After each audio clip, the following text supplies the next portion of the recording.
So everyone, I made a video on how to prime a cartomizer, which is this, or this is on the tank, but it's that.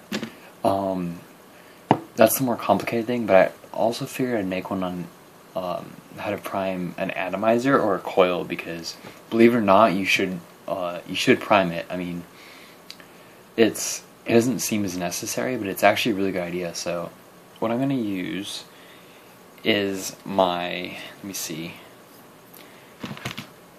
I'll use my protank 2. It's the same as the protank 3. It's just that I don't want to open a new package for this, because they come in like, let me show you real quick because I have them right here.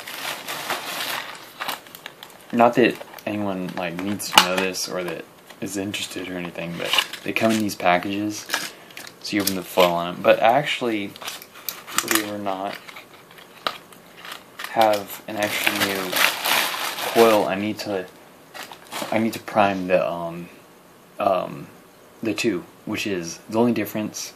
Like in the video before, I showed you that they're like almost the same size and they're almost the exact same thing. It's just that protank 3 is more high tech, so it's double coil.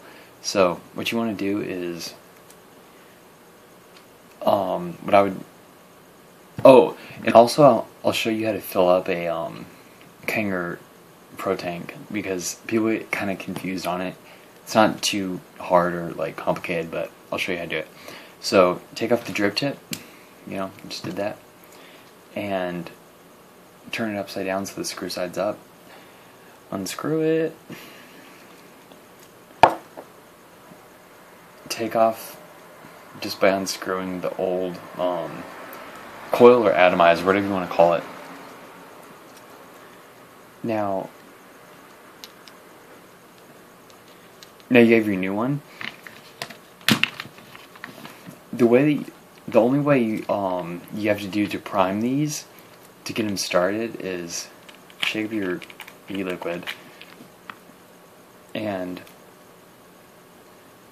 there's two there's 2 wicks. There's one on each side, and I've showed that before. All you do, get your bottle and put 1 drip of liquid on each wick.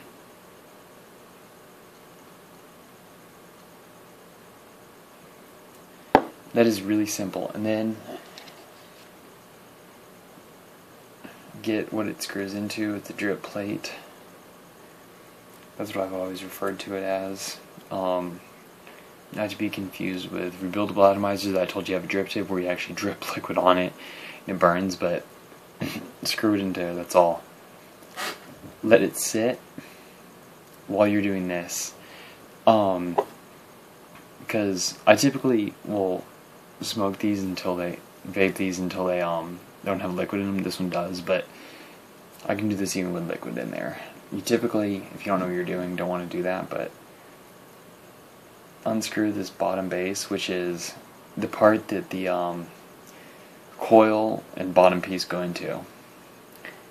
So you unscrew that. This is my way of doing it. If it's hard to get off, I'll show you a different way once I do that back in, because there's 2 ways you can do this. Do that, and then tilt this slightly, but you have to hold the glass, because every piece on this, it's higher tech and it's really good because you can replace everything, but because everything can be replaced, the glass thing that holds the glass tank that holds the liquid and stuff actually comes off. So just slightly tilt it, fill it up however much you want to. The top amount, I'd say, is if you're holding it upside down like this, is up to the bottom part of the screw. You get this piece, screws back on there. Hold the glass while you're doing this, and the top metal, it's going to be the top metal part even though you're rolling upside down, so it's right now it's the bottom, but screw it back on so that, because it's a metal on metal, like screwing in, you can do it tighter than you would with plastic, but it's not like you want to like just jerk it on as hard as you can, you know, because that'll strip it obviously. Just like a screw. So do it hand, not even hand tight, but just, you know, you'll kind of learn how much. Then get the piece that has your coil in it. Get that. Obviously the middle part goes in that tube that's in there. Screw it on. Same rule, you'll kind of learn, but do that. What I like to do now, not everyone does this, is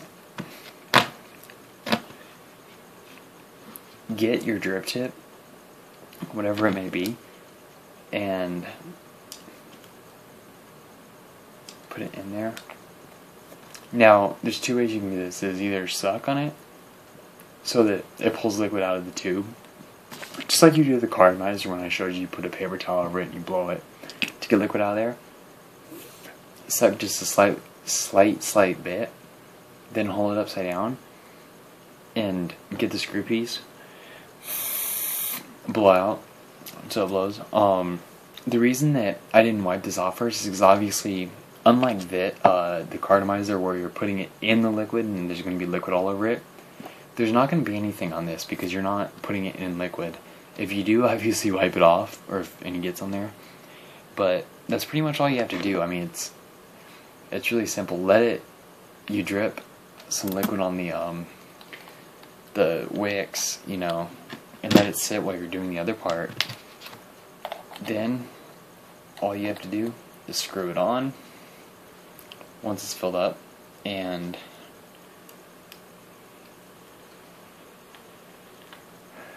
you're good to go. That didn't look like a lot of vape, I know. Atomizers and cartomizers are a little different as far as vapor goes. These are stronger, even though it's less vapor a lot of times. But oh, one other thing, protanks. You'll be able to see this a lot more if you have one, or if you see one in person or whatever. But there's kind of like a little bridge in the tank. This is the Protank 3. I'm just showing you. It's the same thing though. There's a metal part that goes up a little bit, over, and then down. Like a bridge is what I call it. You always want to be above that with liquid. It's best if you have it at least halfway full. Like this one's too low. You can see it's here. But you always want it at least halfway full, if not 3/4 all the way. Because what it does is, protanks actually have kind of a vacuum effect where the liquid vapes a lot better if you have it to where there's more liquid in there and it sucks down and it pulls up smoke. All it does is makes it fresher. So you always want to do that. So that's all you have to do to prime it and keep your protank good and healthy, you know. You can vape on. So